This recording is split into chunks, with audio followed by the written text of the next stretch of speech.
ये कहानी है रोहित नाम के एलडीडी डयाके की, जिसका जन्म एक मध्यम परिवार। मैं हुआ रोहित अपने पापा को कभी पापा न कह पाया। बाप का चेहरा बचपन में ही भुला डाला। पापा के जाने के बाद घर के हालात हुए और भी खराब। घर में दूजा न था। कोई बड्ढा कमाने वाला घर था, भरा पूरा, पर कोई न साथ देने वाला। सब मतलब के रिश्तेदार, परिवार वाले परिवार की स्थिति और भी खराब थी। घर चलाना भारी पडीरी आच रहा था।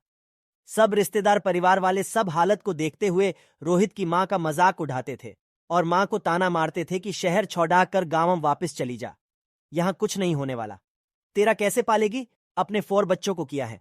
तुम्हारे पास मां ने मना किया और कहा, गांव में कुछ नहीं होगा। मेरे बच्चों का मैं उन्हें इसी शहर में पढ़ाऊंगी, उन्हें बड़ा आदमी बनाऊंगी, पर तुम लोगों के सामने कभी हाथ न फैलाऊंगी। मां का विल पावर टूटा नहीं। मां को सताने के लिए घर वालों ने लाइट का कनेक्शन तक काट दिया। उसे परेशान टॉर्चर करने लगे। मां की संघर्ष की कहानी शुरू हुई। मां थी नहीं ज्यादा पढ़ी लिखी। सोचा नौकरी करूंगी तो बच्चों का ख्याल कौन रखेगा, इसलिए फिर किराने की दुकान चलाने का फैसला लिया। जब कोई साथ न दे तो पड़ोसी ही फरिश्ते बनकर मदद के लिए आगे आते हैं और दुकान खोलने के लिए पैसा उधार देते हैं। दुकान चलाना शुरू किया। हर जिम्मेदारी को निभाया बिना बिजली के चिमनी में खाना पकाकर बच्चों को खिलाया। थोड़े पैसे जमा कर बच्चों को स्कूल में भेजना शुरू किया। वक्त बीतता जा रहा था। परिवार वाले अंदर अंदर जल के खाक हो रहे थे। सब कुछ अच्छा होते हुए देख नहीं पा रहे थे। रोहित बचपन से ही कुछ बड़ा करना चाहता था। मां का व्यवहार अच्छे होने की वजह से पड़ोसियों ने बिजली देकर अच्छे पड़ोसी होने का एहसास दिलाया। बुरे वक्त में जो साथ दे वे ही अपने होते हैं। वक्त तेजी के साथ बीत रहा था। रोहित का बड़ा भाई सोहन भी बड़ा हो चुका था। अपनी जिम्मेदारी निभाने के लिए मां का काम में हाथ बटाने के लिए आगे आता है और अपने छोटे भाई बहनों को पढ़ाने के लिए मदद करने लगता है। जिम्मेदारी के बोझ तले रोहित के 2 बड़े भाई रोहन और सोहन पढ़ाई पूरी नहीं कर पाते और अपनी जिम्मेदारियों को उठाने लगते हैं। सोहन की कुछ टाइम के बाद शादी हो जाती है। फिर रोहन और सोहन किराने की दुकान बंद करके एसटीडी पीसीओ चलाने लगते हैं। कुछ टाइम के बाद सोहन एक फाइनेंस कंपनी में जॉब करने लगता है। सब कुछ अच्छा चल रहा था। तभी सोहन के ऊपर एक केस हो जाता है और उसे 3 महीने के लिए जेल भेज दिया जाता है। यहां से पूरा परिवार वापस टूट जाता है। सारे रिश्तेदार, परिवार सब मजाक उड़ाते हैं और हंसते हैं। सबके ताने सुनकर रोहित की मां काफी परेशान रहने लगती है। रोहित भी पढ़ी रहा होता है। जब उसे कोर्ट के चक्कर और जेल में भाई से मिलने के लिए जाना पड़ी देता था तो ये सब देखकर वह बहुत डर जाता था। उसकी पूरी पढ़ाई डिस्टर्ब हो चुकी थी। रोहित ने पूरा मन बना लिया था कि अब वो आगे पढ़ाई नहीं करेगा। पूरे 3 महीने के बाद सोहन घर आता है।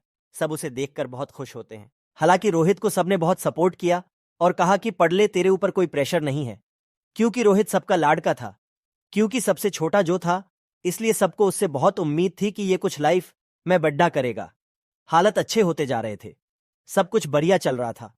पर अचानक से रोहित की मां पूरी तरह से बीमार हो जाती है और पूरा घर पूरी तरह से डिस्टर्ब जाता है। 4 साल तक बीमार रहने के बाद एक दिन रोहित की मां भी भगवान के पास चली जाती है। एक हंसता खेलता परिवार एकदम से पूरी तरह से बिखर जाता है और रोहित का भगवान पर से विश्वास उठ जाता है और रोहित पूजा पाठ करना सब बंद कर देता है। रोहित का विल पावर पूरी तरह से टूट जाता है। रोहित को कुछ समझ नहीं आ रहा होता है। मां के जाने से वो बहुत अकेला फील करने लगता है। दोस्तों से भी ज्यादा बात नहीं करता है, मानो उसकी पूरी दुनिया ही खत्म हो गई हो। उसका जीने का मन नहीं करता। मां के जाने के बाद उसने अपना घर छोड़ कर कहीं दूसरे शहर में अपना ठिकाना बना लिया। उसने खुद की जिंदगी दारू के नाम कर दी। जितना वो कमाता उतना वो दारू में उड्डा देता। जिंदा लाश की तरह वो रह रहा था। दिन ब दिन खुद को खत्म करने की तैयारी कर रहा था, मानो उसका जीवन पूरा खत्म हो चुका था। बस मां को याद करके अकेले में रोता रहता और भगवान को कोसता रहता। एक दिन रोहित की मुलाकात फेसबुक के जरिए कृति नाम की लड़की से होती है, जो कि उसके शहर की होती है। दोनों के बीच काफी बातचीत होती है।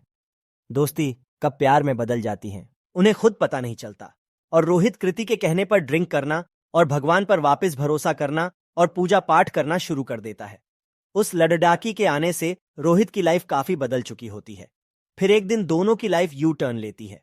रोहित को कृति की मां घर बुलाती है। शादी की बात करने के लिए रोहित के पास कोई ढंग की जॉब और न ही खुद का घर होता है, इसलिए कृति की मां शादी के लिए राजी नहीं होती है और दोनों को घर से जाने के लिए कह देती है। दोनों की इच्छा रहती है कि वो घर वालों की मर्जी से शादी करे, पर जिंदगी को कुछ और ही मंजूर था। रोहित की फैमिली भी शादी के खिलाफ थी, पर रोहित की वजह से वे शादी को मंजूरी दे देते हैं। पर दोनों फिर अपनी मर्जी से और भगवान के भरोसे मंदिर में शादी कर लेते हैं। रोहित खुद को प्रूफ करना चाहता था और कुछ करके दिखाना चाहता था, पर उसके पास तो न ढंग की जॉब थी, न कोई अच्छा एजुकेशन था। उसे कुछ समझ नहीं आ रहा था कि वो करे क्या। उसके पास वक्त बहुत कम था और जिम्मेदारी ज्यादा। फिर उसने यूट्यूब पर कुछ वीडियो देखे तो उसे वीडियोग्राफर बनने का भूत सवार हुआ। उसने कसम खा ली कि मैं अब बेस्ट वीडियोग्राफर बनकर दिखाऊंगा। और साथ ही रोहित को लिखने का शौक था। वो छोटी छोटी कविता और शायरियां लिखा करता था जब उसे टाइम मिलता तब, और दोनों की लाइफ काफी अच्छी चल रही होती है। रोहित ने सब कुछ यूट्यूब की मदद से सीखा और शादी के 2 साल के बाद ही रोहित अपना वीडियोग्राफिक और कंटेंट राइटर का काम शुरू कर देता है और खूब मेहनत करता है। 8 साल अपने पेशा प्रोफेशन में देने के बाद रोहित अपने शहर का सबसे बढ़िया और बेस्ट फोटो वीडियोग्राफर इंसान बन जाता है और खुद को प्रूफ करके दिखाता है, और साथ ही साथ अपनी एक बुक्स भी पब्लिश करता है और अपनी जिंदगी की संघर्ष वाली कहानी अपनी बुक्स के जरिए सबको बताता है। रोहित की बुक्स सभी को अच्छी लगती हैं और बुक्स की कॉपी मिलियंस में बिकती हैं। आज रोहित की शादी को 12 साल हो चुके हैं और रोहित का एक बच्चा भी है। आज रोहित अपनी मेहनत की बदौलत एक सक्सेसफुल इंसान बन गया है और आज उसके पास उसकी उम्मीद से ज्यादा सब कुछ है। रोहित लोगों को प्रेरणा देता है, उन्हें मोटिवेट करता है कि लाइफ में कभी भी हार नहीं मानना चाहिए। आप जो सोचोगे वो बनोगे। बस खुद पर कर भरोसा रखे और अपने काम से प्यार करे, अपने काम की इज्जत करे। दोस्तों, इस वीडियो में हमने आपको एक रियल लाइफ कहानी आपको बताई है। ये कहानी हमें इंस्पायर करती है और हमें प्रेरित करती है। लाइफ में आगे बढ़ने के लिए इस कहानी के जरिए हम सफलता को पा सकते हैं, उसे हासिल कर सकते। हम आशा करते हैं कि आपको हमारी ये रियल लाइफ मोटिवेशनल स्टोरी जरूर पसंद आई होगी। अगर आपको हमारी रियल लाइफ मोटिवेशनल स्टोरी पसंद आई हो तो अपने दोस्तों के साथ जरूर शेयर करें और सब्सक्राइब जरूर करें।